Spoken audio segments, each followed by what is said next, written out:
Welcome to the Nonsense in the Chaos. I'm your host, Jolie Rose. I'm up my tree again.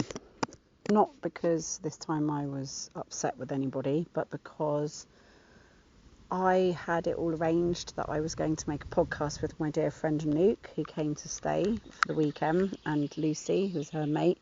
Nuke is a midwife. She's awesome and also a really wise woman and a real character. And I was looking forward to interviewing her. And then last night on our way back from the observatory, where I took her to see the stars, she slipped over on her bike and broke her wrist.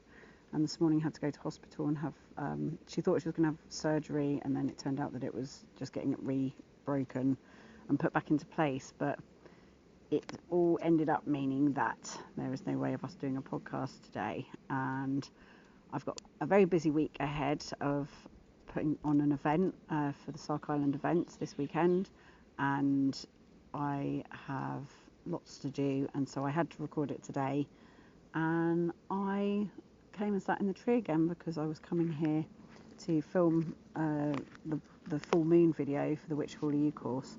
And it just feels like, well, what I was talking about in the full moon course was that what's coming through, you just have to trust. You have to trust everything, trust where you're at in all areas of your life at all times, and that's with the good and the bad. And when things go wrong or things are not exactly how you want them to be, then that also is part of the journey, and you have to trust it. Just as when things are great, you have to trust it.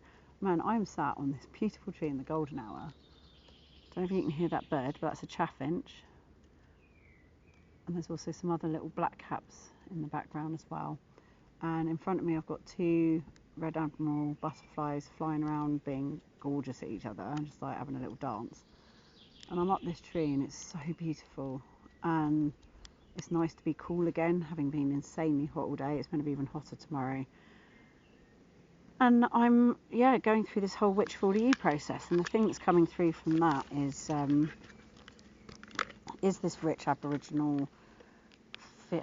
So it's pattern recognition, connection, past life, medicine person, shamanic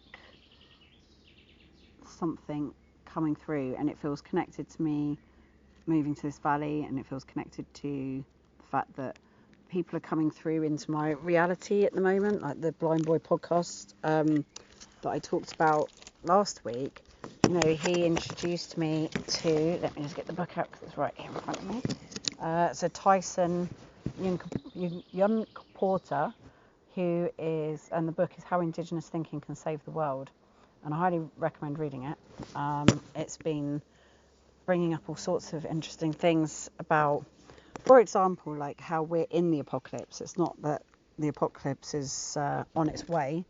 We're in it. We're in the thick of it, and we need to survive. And actually, I spoke to my friend on the phone, who is someone that I've grown up with. I've known him since I was 10, from the Tudor reenactment, and is Anouk's husband. And I was saying, sorry, I broke your wife, when we were having a chat about how she was doing. And then I was talking about, how I've realised we're in the apocalypse from reading this book, and that's what this is. You know, the world is getting hotter, the weather's going crazy, it's going to just keep happening. But how important it is for us to live and survive and be of service in this situation. And when I was at COP26, I had the kind of download from Mother Earth saying, you cannot die. It's not about you dying, because the world would be a better place without you. It's about you surviving and thriving and making amends and doing everything you can to change the situation. And then Jamie went, oh no, yeah, totally. We have to stick around because we've got to like keep the nuclear reactors going, and we need to do everything we can to like keep what little living stuff there is alive. Like, we've lost half of the stuff that's alive. We've lost half of it in my lifetime, and the other half we need to fight tooth and nail to protect, and we need to do everything we can for it. And that is the fight. That's the big fight now. And I think that's what's coming through in my Which Fooling journey and just the life journey is that lots of things, patterns, fractals, recognitions are coming through that this is where I'm meant to be. This butterfly flying around is a gift and a delight and a message. The message is you are where you're meant to be, even if I'm doing a podcast for a second week up it. I haven't had anyone to interview much recently. I keep trying to find people to interview, but everything's gone frenetic. I think we're all aware that we're going a bit mad and everything's going a bit crazy, and I don't think people are so like, oh yes, we'll keep that appointment to do the thing, or we try to and then they break the wrist. It's like everyone's kind of having a bit of a mental moment, and I think it's just as useful for me to speak to you and say, hey, it's happening. We're here. This is what's going on. It's okay. Don't be scared. You're here. You're making history. You're in this moment in time, and history might not be recorded and we might not be remembered, but we were here, and what we do now matters. How we help, how we protect, how we interact, what we learn. And I've got a feeling we've done this loads of times before.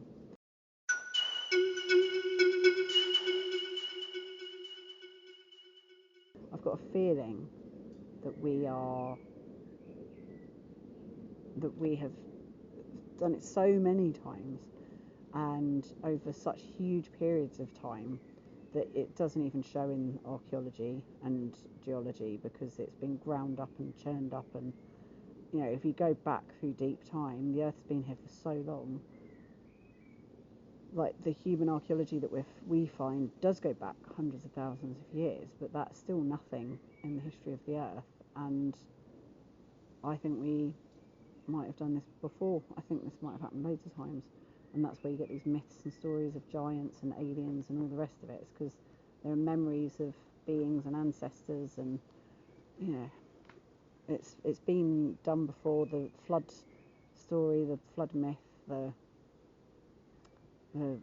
Babylon, Tower of Babylon. I just feel like we've learned these lessons 100 times, and we'll keep doing them as we do as individuals. But each time we do learn a bit more, and we do get a bit better, and we are a bit less awful. And if we keep going, we might actually be as beautiful as these butterflies that are flying around right in front of me. We might learn to live like this. I mean, they might actually be fighting, or they might be chasing each other to mate. You never know. I always think butterflies, when they're flying around like this, they look amazing. They're going so fast. They are so fast. It looks like they're fighting. Maybe they're territory fighting. Beautiful. And here I am, sat in this tree with you, when I thought I would be doing something else. And I keep recording things and they keep not recording. That keeps happening as well. And I have to just trust it. I have to trust this whole process. If you're here listening and you are following this journey, then it's of use to someone. It's unfolding for someone. It's so beautiful, these butterflies. Beautiful. Red Admiral. Don't really get many peacock butterflies over here. There's the orange one. I don't know what the orange one's called. I would like to know. Orange with brown spots. And then we have the peacock. The Red Admiral. But we don't really have peacock butterflies over here. Mainly Red Admirals. And holly blues, which are gorgeous. And the orange one.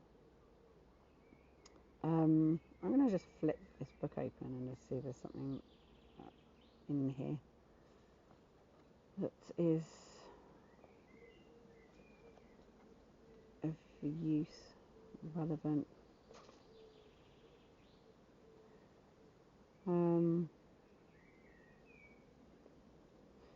Through their eyes, we might perceive, throughout all of the massive economic upheavals of recent decades, a few small islands of sustainability and stable growth linked to one thing. No, it's not gold, it's extended family. The third world's remittance economy, which is basically the money sent home by people who have migrated to first world nations, and which rivals international aid in scope, did not crash during the first financial crisis. In fact, in many instances it grew, baffling economists. These masses of desperately poor people working away from home continue to send billions of dollars back to their extended families and communities, and this economic process turns out to be resistant to contraction. It's really interesting. It's like how Indigenous thinking can save the world. Just thinking in different ways and supporting each other in different ways. I really recommend it to people to have a read of, because I think this is where we're at, and it just feels like it's pulling me deeper and deeper into this journey, this archetype, this past life, ancestral something. I'm finding it. It's teaching me something, and it definitely feels connected to the menopause. This is all coming together. I mean, Anouk, we're going to talk about the menopause. I'm really sad that we didn't get to. She's a midwife. She's such a wild woman. I remember her and her friend once rolling around in stinging nettles. I just thought that was ridiculously cool. And she's a very powerful being. And but my friend Ellie, who's living with me, said today, she was like, this needs to be a lesson to us about strength, because Newt Fellow just broke her wrist. It was not a hard fall, and once you go through the menopause, your bones just become so much more brittle, and just how to be strong. And so, like, I've put on weight, but I read in it was a book actually Anouk gave me. It was this wise woman menopause book. What I'll do is I'll message her and ask her what the book was, and I'll put it in the show notes because I can't remember.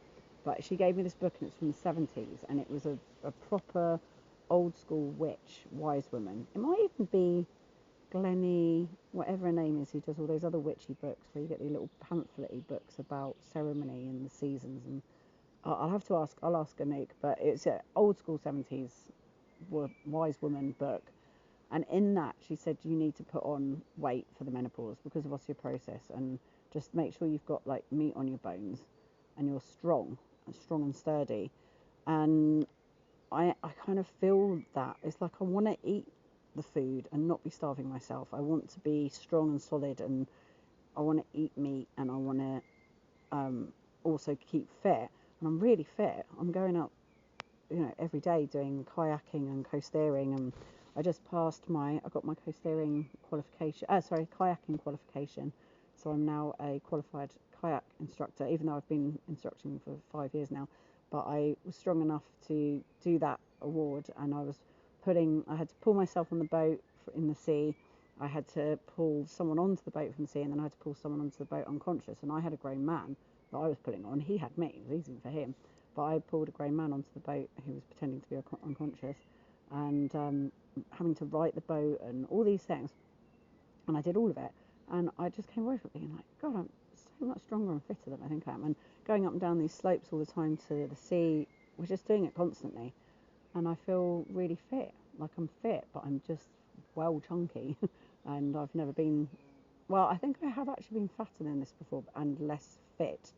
But it feels weird being this chunky again, having been thin for so long. Like for 5 years I've been thin, and then I've now got chunky again, and like I was 6 years ago, but I'm fitter now.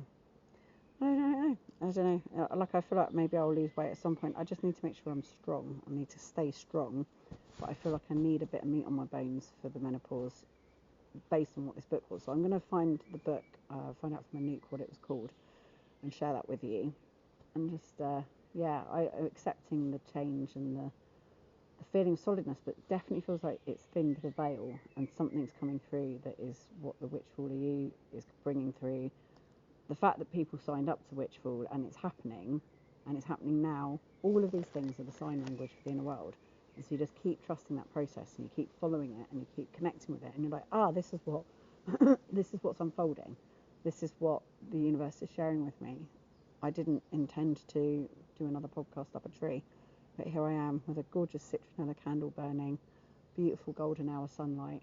It's so gorgeous up here right now. It's stunning. And here I am with my sand talk book.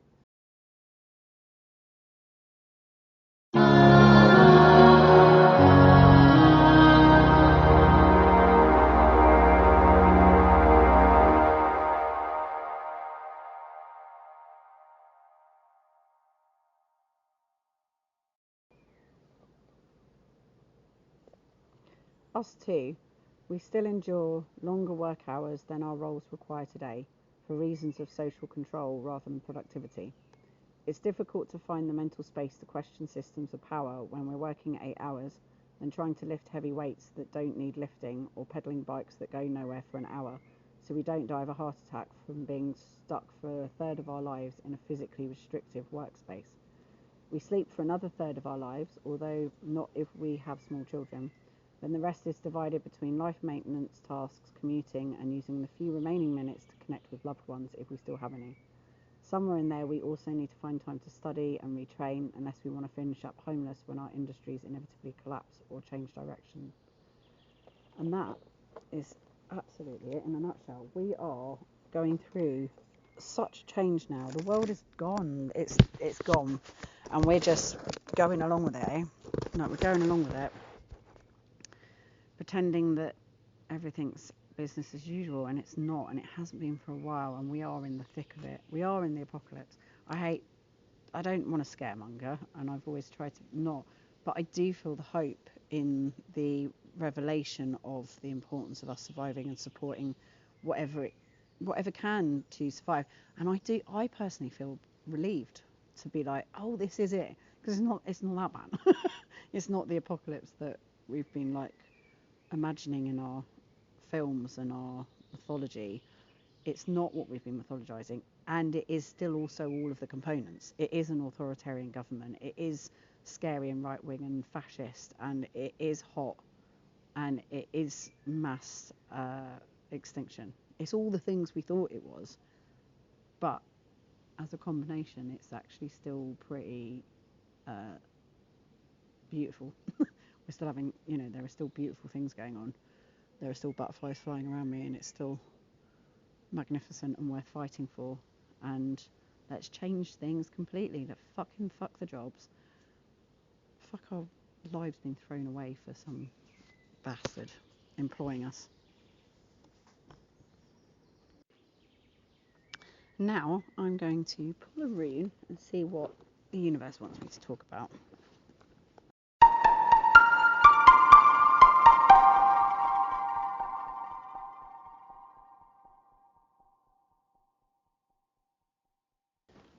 If you enjoy this podcast, then please consider supporting me on Patreon, which is patreon.com/JolieRose.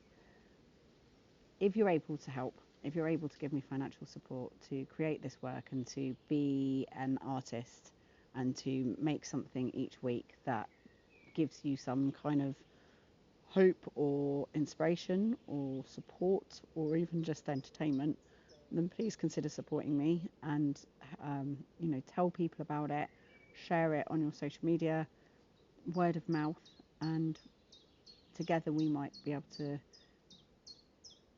create something in the future that feels more connected and authentic and beautiful, because that is what I'm working towards. It's what I feel like I connect with people in my life. That's what I feel like I draw into my life, and I want to just keep making the world a better place and creating more beautiful things. And if you're able to help me do that and keep me financially afloat so that that's possible, then I would really appreciate it. And if you can't afford it, it's fine. Just tell people about it. I'm loving the sound of this chiff chaff. It's distracting me slightly. And I would always be open to and up for supporting or connecting in any way. So do follow me on social media. I'm at Kriyaarts, KRIYAARTS. And you can always email me as well at nonsenseinthechaos@gmail.com.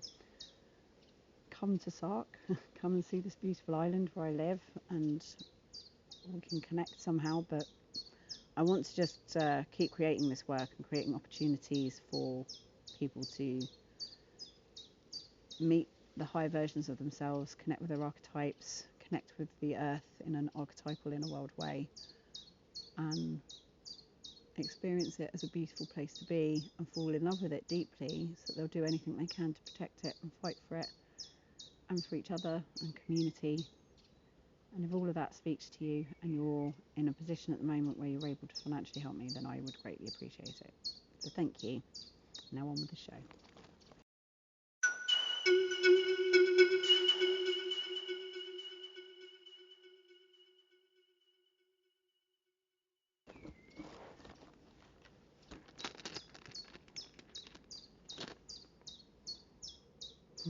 Abundance. So this is feel. It looks like an F with the sideways lines. The horizontal lines are kind of diagonal. And it means cattle and it means abundance. And that is... Or is it? Oh no, it's mouth. Hang on a minute. I'm going to check because there's two Fs.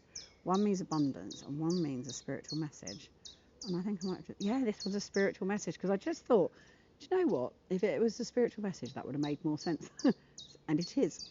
So it's answers. It's not feel. It's answers. And it is an F with diagonal horizontal lines, but it doesn't have a sticky out bit at the top. And it's A in the alphabet. And this literally is what I'm talking about in terms of the trusting the universe and following the signs, and what I'm teaching on the Witch of All of You course, and it's the reason why I thought that would make more sense if that was the rune that I just pulled, because that is so what's happening. And the chiff chaff and the golden hour and the butterflies and Satine the tree and the valley and the book and the lines that I've walked, and how I went to Australia in 2020, just before I moved here to Sark, and just before I set off on the pilgrimages, and that taught me about the rainbow serpent. And I also went to the Dark Emu light show exhibition, and that taught me all this stuff about Aboriginal culture that then is completely relevant to the pilgrimages, because we were walking songlines, but I didn't think that when I was planning on doing it. What I realised we were doing, and then what they taught me on that connection to the land, and what songlines teach you, or those energy lines teach you, which was a download at one point telling me that I don't want you all to die, I want you to survive so that you can make amends. It was literally like, if you've got a child who's murdered all your other children, do you want that child to then commit suicide? No, not at all. You want that child to realise what they've done and feel bad about it and do everything they can to make amends, even if it's unforgivable, even if there's nothing they could do to make up for what they've done. You still want them to try, because that is better than them just bloody dying and killing themselves. We've got to keep the nuclear reactors going. We've got to clear up the mess. We've got to bring the things back. We've got to renew and nourish the soil, the topsoil, replant the seeds. We need to rewild. We need to do everything we can to change this situation. And it's down to us. And we can only do what we can do. If you're not a scientist, you're not a scientist. I'm a storyteller. And my role within this is to tell the stories. Another book that's really useful is Active Hope by Joanna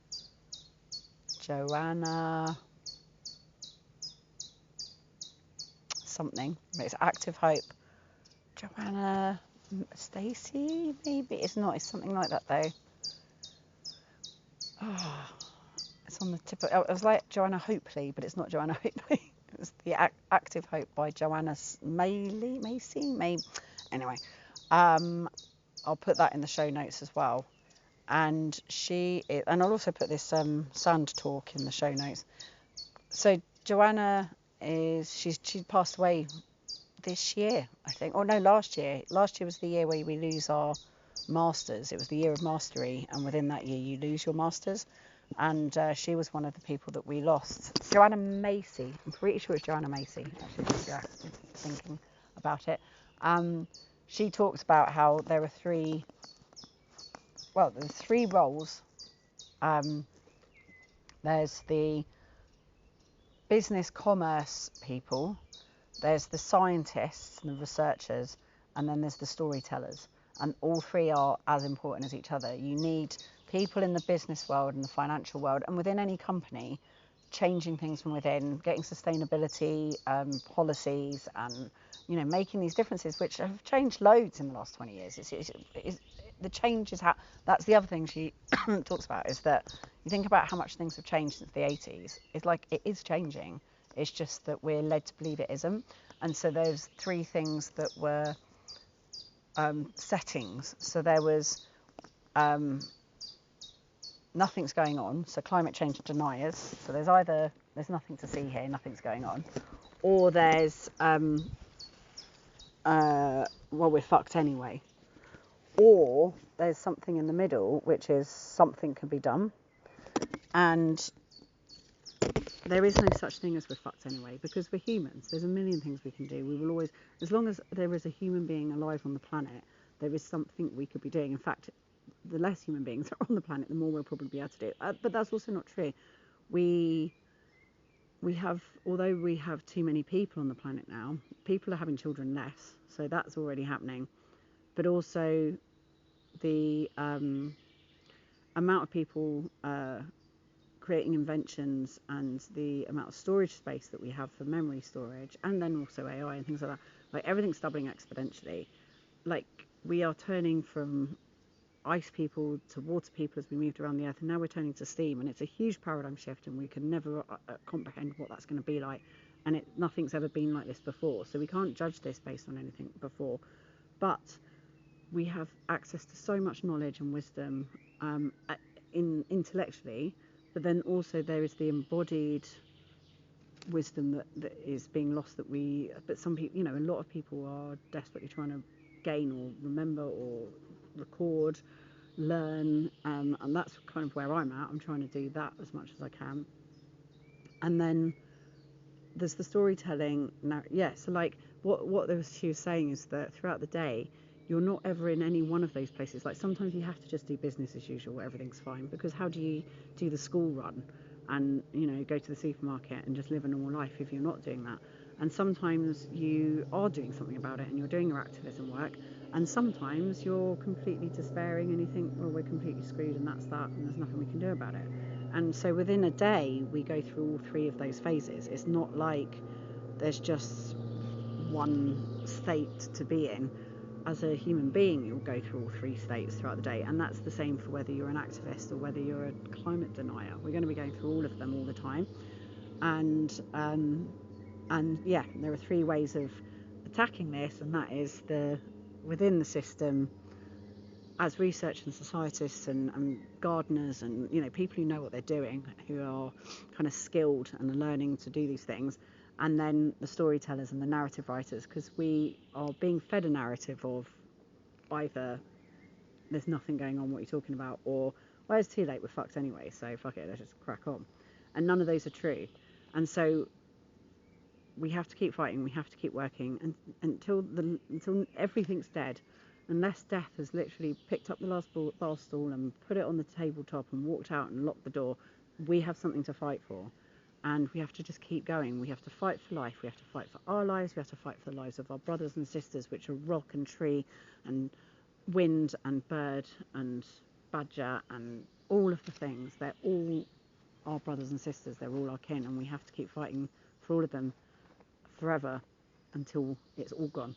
And hopefully it won't all be gone, because it's cyclical and it's a pattern. And the Aborigines and what they talk about is that you have to trust all of the patterns, even this is part of it. And that's why I'm like, maybe in deep time we've done this before. Maybe that's where the flood myths and everything comes from. Maybe this has happened many times, and maybe each time we are getting better and we're being less bad. Or it's not necessarily like, I think I wrote this. I think this was in one of my books. I think, why do we see before us nothing but despair, when behind us there is nothing but progression? And I think it's like a human trait for us to think that things are going to be dreadful, when in reality things have always just got better. And even though things are fucked, there is less poverty, there is less child fatality, birth fatality. Like, we live longer, we live healthier, we live happier. There is less rape and pillage. There is less war, as much as it doesn't seem like it is. There actually is. Like, the whole world was just one big war zone for most of human history. We're not all having children anymore. Things are changing all the time, but we just need the narratives to catch up, or our understanding of it to catch up, and we need to keep learning and being curious and delving into what feels more right, the embodied experience of life. And it's stunning. Literally, I'm looking out across this stunning, beautiful thing in front of me that is life, and it's just rich as fuck and bonkers. These butterflies are just all around me. They're not going anywhere. They're just here, and to just sit here, surrounded by pink campion and butterflies and bees and the sound of birds, and to sit here in this tree is a privilege and a joy, and it is a spiritual message telling us that we have got this. This is all as it's meant to be. Just let it unfold. Listen to the messages about who you are and what's unfolding in your story and in your higher purpose and your journey and your archetype and your everything you're here to be, and trust it and follow it. I had some giant oxide daisies as well below me, beautiful. The runes that the girls put in the tree when we did the immersion, beautiful. Everything about this is stunning, and what a privilege. So that brings me on to the Chaos Crusade. So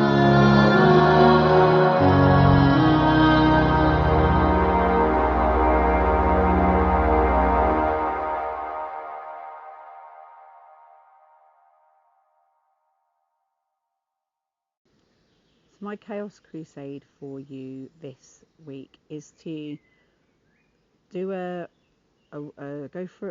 do an artist date. So if you don't know what an artist date is, I highly recommend reading The Artist's Way. So that's another book. I must remember all these books. That's 4 books. Oh, these butterflies are just literally blowing my mind. So the pair of them just dancing around in front of me constantly. So The Artist's Way, Julia Cameron, brilliant book. Highly recommend. It's a really good way of tuning in and connecting in with your inner child. It's the same thing that I'm working with in the Witchful You course, so it's kind of like a way of doing something sort of witchfully at home. So first of all, that's a really good thing to work on. But secondly, one of the things she talks about is doing morning pages, which is something I suggest doing during the Gemini season because it's so chatty. We've gone into Cancer season now, and Cancer season is about the home and about being homely and protecting and connecting with your loved ones, and just sort of inner sanctum kind of time. So it's sort of inner world, but it's more like your family, your homestead, your community. It's those things, the things you love and you care about.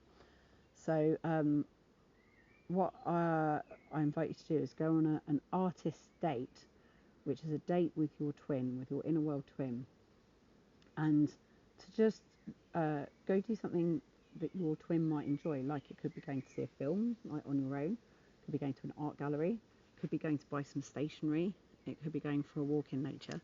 And when you do it, when you go on this adventure with your twin, with your artist, with your child, with your archetype, just observe what messages are coming through. So where did you go?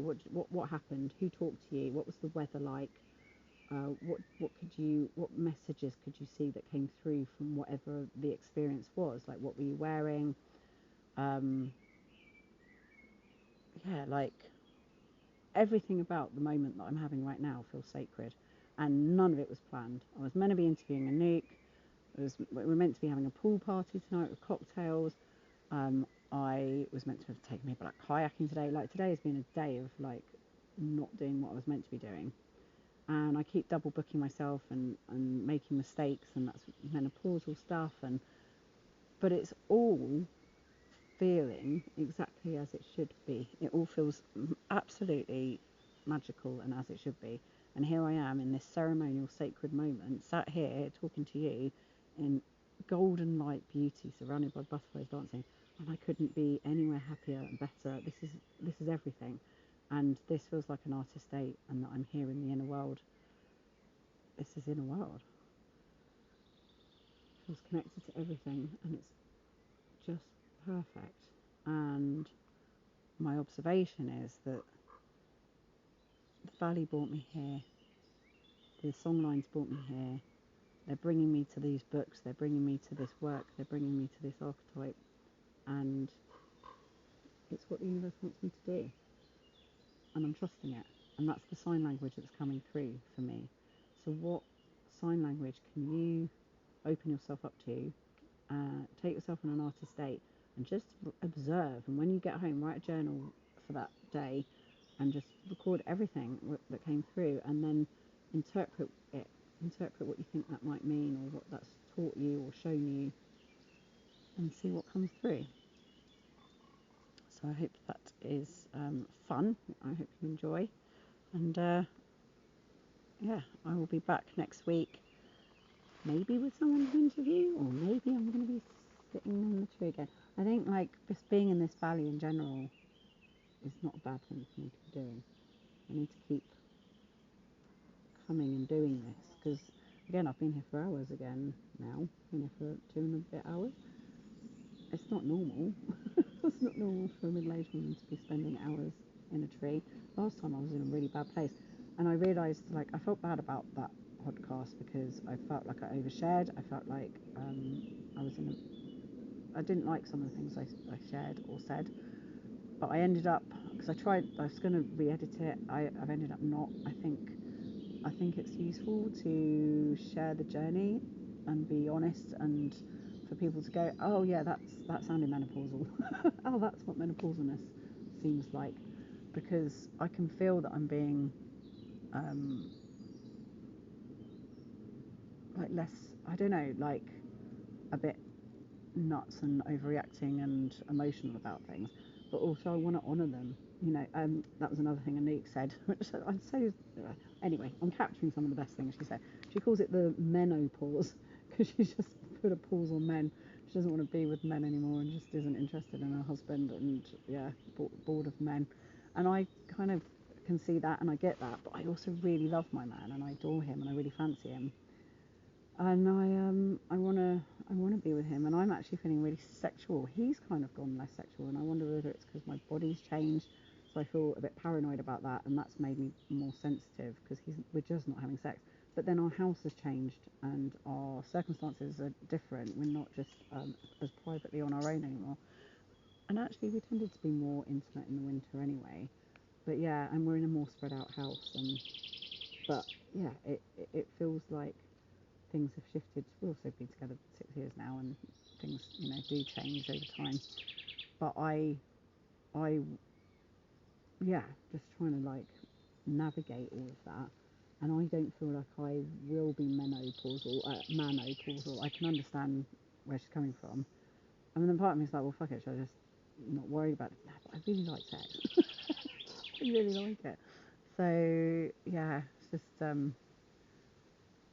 trying to like, and like also Ellie's teaching me so much, because Ellie's so confident, like she is so confident in herself, and I always have been too, and we've always bounced off each other, but it's so different her moving here and living with her, because she's wanting to connect with people here and making friends with people, which is what she's doing, and that's awesome. But everyone fucking loves her, which is great. That's great. But I feel like she's made friends with a girl here, and it feels like she's having an affair with this girl over me, in terms of like how good friends she's being with her. And I'm like, mate, we're not, this is a once in a lifetime thing, us living together, and you're going to go home and you're going to have spent all your time with this chick who you may never even see again. And that makes me feel like that. And then I feel, with Diz, all of it, I'm like, but the overall thing is that you seem to be being really jealous. And is that because you're feeling insecure about your body and the journey that you're going through? And I always think you have to trust yourself. You have to trust your instincts to an extent. Like it's fair enough to be jealous and upset about people wanting to go out and drink instead of hanging out with you, or wanting to hang out with someone else instead of you, or being like that, and that's valid. And when you're going through this wise woman phase, it's like the wise woman in your menstrual cycle, you're less tolerant. So that, and that's valid, because when I am tolerant, my skin's thicker, I just don't care about these things. But it's not as if they aren't there, it's just that I'm in a more tolerant place. But how much of it is also like me being mental, basically. And yeah, it's a bit of a journey. So I want to keep unpacking it. I'm going to do it with you, and it might be helpful for you, or you might just be like, wow, I'm listening to this woman be completely insane. But hopefully not, and maybe, and who knows. But anyway, let's go. Strap in and we'll see. Can't be as bad as the rest of the world and what's going on out there. So I'll keep going. Love you. Thank you for being here, and I'll speak to you next week. Tune in on